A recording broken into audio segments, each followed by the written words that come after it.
ये सच बात है। ये बिल्कुल सही कहावत है कि जिंदगी में जो होता है अच्छे के लिए होता है। तो आइए इस बात को एक कहानी के माध्यम से समझते हैं। जंगल में एक नवयुवक महात्मा से मिलने आया। वह काफी दुखी था और रो रहा था। महात्मा उस नवयुवक को समझाते हैं कि तुम अपने जीवन में चिंता ना लो। जो कुछ भी हुआ सब अच्छे के लिए हुआ। नवयुवक गुस्से कहता है, आप कैसी बातें कर रहे हैं? मेरा सब कुछ लुट गया। लुटेरों ने मेरी हर एक चीज लूट ली, पर अब मेरे पास घर जाने के लिए कुछ भी नहीं बचा। ये मेरे साथ अच्छा कैसे हुआ? ये मेरे साथ बहुत बुरा हुआ है, और ये बुरा ही है। आप इसे भला कैसे कह सकते हैं कि मेरे साथ अच्छा हुआ है? दरअसल वह युवक जंगल में भ्रमण के लिए निकला था। जंगल में घूम ही रहा था कि लुटेरों ने उसका सामान छीन लिया और उसे निहत्था छोड़ दिया। महात्मा कहते हैं, मैं तुम्हें इस बात को एक कहानी की मदद से समझाता हूँ। नमस्कार दोस्तों, पर बोधि थिंग स्टोरी 75.9 चैनल में एक बार फिर से आप सभी का दिल से स्वागत है। इस कहानी को आप ध्यान से सुनो, क्योंकि यह कहानी आपकी जिंदगी बदलने वाली है। महात्मा ने उस नौजवान से कहा, एक समय की बात है, एक बार एक गांव में भयंकर बाढ़ आई। इतनी तेज बाढ़ आई कि सब कुछ बह गया। उसी गांव में एक किसान का बहुत गरीब परिवार रहता था, जिनके पास खाने को कुछ ना था। उसके पास थोड़े बहुत अनाज की वस्तुएं थी, लेकिन बाढ़ में सब बर्बाद हो गए और जो कुछ बचा था सब नष्ट हो गया। उस किसान का एक लड़का था। अब लड़के कहाँ, कोई बात नहीं है। पिताजी बह गया तो बह जाने दो, जो हुआ अच्छा हुआ। किसान को बहुत गुस्सा आया और कहा, तू कैसी पागलों जैसी बातें कर रहा है? मेरा सब कुछ छिन गया। यहाँ पर खाने को मेरे पास अनाज नहीं है, और रहने को जो भी हमारे घर था आज वह बाढ़ में बह गया। इसमें अच्छा क्या है? ये सब कुछ बहुत बुरा हुआ है। किसान को बहुत गुस्सा आया और उसने लड़के को घर से भगा दिया और बोला, तू यहाँ से चला जा, तू यहाँ रहने लायक नहीं है। लड़का रोते हुए वहां से चला गया, लेकिन शाम हो गई और लड़का अभी तक घर नहीं आया। किसान को यह बात समझ आई कि उसने गलत कह दिया, लेकिन वह कर भी क्या सकता था। अचानक से एक नौका आई और उसमें से लोग उतरे। लोग उस गांव के लोगों को बचाने लगे। किसान की पत्नी कहती है, आपने यूं ही उसी को डांट दिया। सही तो कह रहा था, देखिए अच्छा ही हुआ, लोगों ने हमें बचा लिया। उसने कहा, तुम बेवकूफ़ हो, तुम्हें समझ में नहीं आ रहा है कि इसमें अच्छा कुछ भी नहीं। हाँ, इनका तो बचाना ही काम है। अभी इन्होंने बचा लिया, लेकिन हमारे पास खाने को भोजन नहीं और ना ही रहने को घर है। हम कहाँ रहेंगे और क्या खाएंगे? क्या इसका कोई हल है?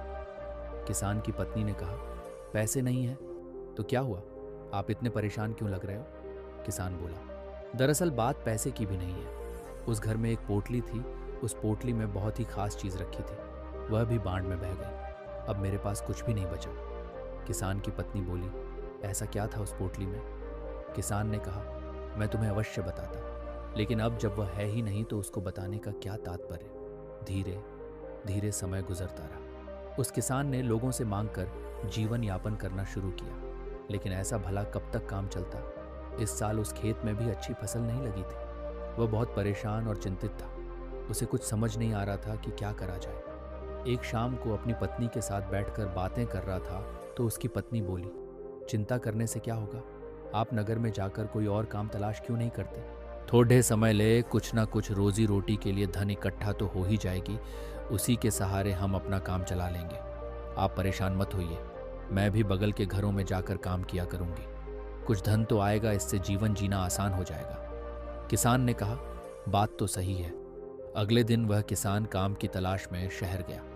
हर गलियों में कुछ काम ढूंढने लगा कि कोई उसे कोई काम दे, लेकिन कहीं किसी ने कोई काम नहीं दिया। अब वह चिंता की मारे और परेशान होने लगा कि कैसे काम चलेगा और कैसे अपने परिवार का पालन पोषण करूंगा।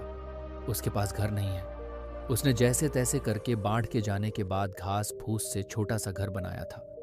एक दिन किसान अपने खेतों में फसलों को देख रहा था, क्योंकि इस साल फसल भी अच्छी नहीं लगी थी। इसलिए इस बात को सोचकर चिंतित हो रहा था कि इस साल फसल भी साथ नहीं दिया। मेरा लड़का भी घर छोड़कर चला गया। मैं तो हर तरह से अनाथ हो गया हूँ। ऊपर से वह कह रहा है कि जो हुआ अच्छा हुआ। ये भला अच्छा कैसे हो सकता है?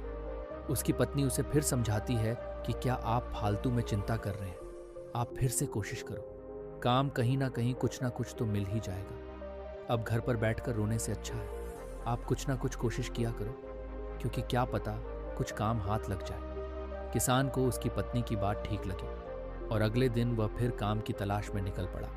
लेकिन इस बार भी उसे कोई काम हाथ नहीं लगा और फिर निराश हुए घर लौटा। वह घर लौटने वाला था ही कि रास्ते में से एक महात्मा मिले और बोले, तुम क्यों परेशान हो रहे हो? किसान ने उनको सारी बात बताई। दरअसल बाढ़ में मेरा सारा घर बह गया और मेरे पास खाने को अनाज नहीं रहने को। घर नहीं, छोटा सा घर मैंने कैसे भी करके बनाया है और फिर भी मैं अपना जीवन बड़ी मुश्किल से गुजर कर रहा हूँ। उस महात्मा ने कहा कि इसमें परेशान होने वाली क्या बात है? महात्मा से उस किसान ने कहा, परेशान वाली बात तो है ही। मैंने गुस्से अपने लड़के को बहुत कुछ सुना दिया था और वह उस दिन से घर छोड़कर चला गया। महात्मा ने कहा, तभी कह रहा हूँ जो हुआ अच्छा हुआ। किसान को फिर गुस्सा आया और बोला, आप ऐसी बातें कैसे कर सकते हैं? मैं इतना परेशान हूँ, मेरा सब कुछ छीना हुआ है। मेरे पास खाने को कुछ भी नहीं। मेरा लड़का भी मेरा साथ नहीं दिया और वह भी घर छोड़कर चला गया। इसमें क्या अच्छा है और क्या अच्छा हो सकता है? ये तो हर तरह से बुरा है। महात्मा ने कहा, सब्र रखो, हर सवाल का जवाब तुम्हें समय आने पर मिल जाएगा। तुम परेशान हो। वह महात्मा वहां से चले गए। किसान को फिर अफसोस हुआ कि महात्मा को देने के लिए उसके पास कुछ भी नहीं है। लेकिन वह उस रात को यह सोच के हैरान था कि आखिर जो होता है अच्छे के लिए कैसे होता है।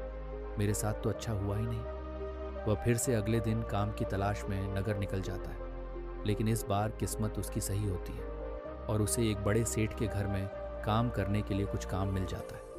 सेठ बड़े दयालु होते हैं और वहाँ पर पैसे की भी कोई दिक्कत नहीं है। वैसे कहता है, अगर तुम्हें कोई दिक्कत है तो मेरे घर के बगल में एक मकान खाली पड़ा है, तुम वहाँ पर रह सकते हो। किसान ने कहा, नहीं नहीं, मैं आपका बहुत आभारी हूँ, मैं वहीं ठीक हूँ। उसने अच्छी तनख्वाह पर उस किसान को काम पर रख लिया।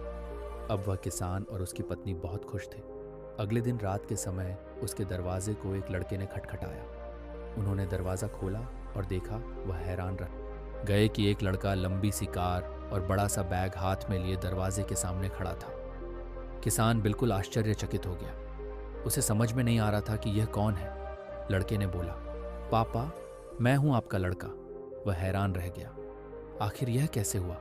यह क्या चमत्कार? लड़के ने बोला, आपने घर बदल लिया, हमें बताया तक नहीं। मैंने गांव वालों से पूछा तो उन्होंने बताया कि अब हमारा घर यहाँ पर है। दरअसल मैं उस दिन यहाँ से निकलकर दूर शहर में काम की तलाश में निकला था और मुझे वहाँ पर काम मिल गया और मैं वहीं पर व्यापार करने लगा और उस व्यापार मुझे बहुत मुनाफा हुआ और आज उसकी बदौलत मैं आपसे मिलने आया हूँ। और मैं आपको बता दूँ, मैंने वहाँ नगर में एक और घर लिया है। किसान खुशी के मारे कूदने लगा। उसे सब समझ में आ गया। लड़के ने कहा, पापा, मैंने कहा था ना, जो होता है अच्छे के लिए होता है।